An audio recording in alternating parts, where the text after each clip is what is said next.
beginning.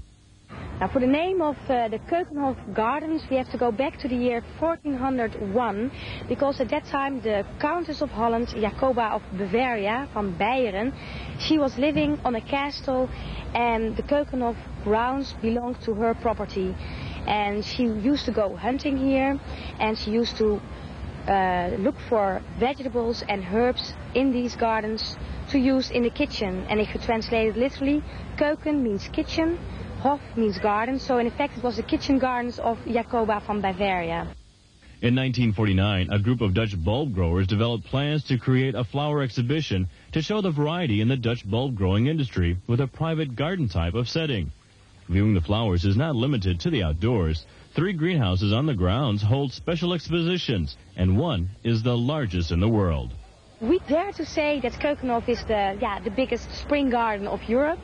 And as far as the indoor expositions are concerned, we can say that, for example, the last indoor exposition with the lilies, the so-called lily parade, is the biggest lily parade, lily show on Earth, with more than 250 different varieties of lilies on almost 3,500 square meters. Within the next 5 years, the garden will expand into the surrounding tulip fields. And Keukenhof wouldn't be complete without an authentic windmill. A corn mill from 1892 catches the breeze on the eastern side of the garden to add a continued Dutch feeling to the experience that nearly 900,000 visitors will see this year. Reporting from the Keukenhof Gardens in the Netherlands, I'm Army Sergeant Bo Bennett, AFN News. Another top floral display has just closed its gates in Ghent, Belgium. The exhibition takes place every 5 years and draws the participation of florists from around the world. Sergeant D. Ferguson reports. The Royal Society for Agriculture and Botany in Ghent has many years of flower exhibition experience. Their foundation began in October 1808, and their first exhibition was held February 1809. Judging for the first exhibition was done by an international jury shortly after the independence of Belgium.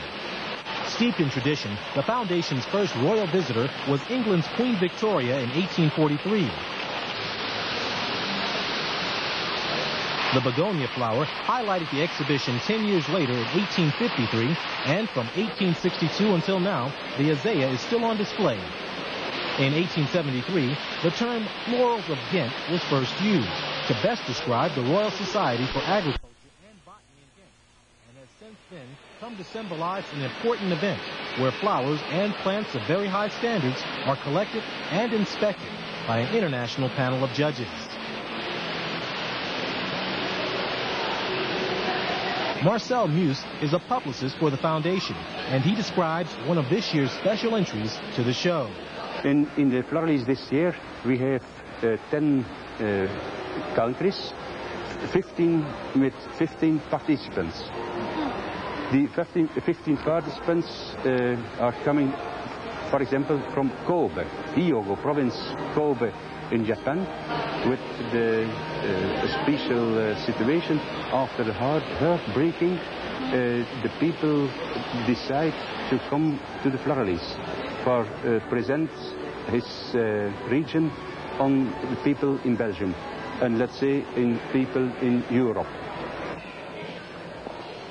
In addition to Japan's entry, flowers from Canada, Denmark, France, Guinea, Italy, and South Africa are also on display at the Flanders Expo Center in Ghent, Belgium.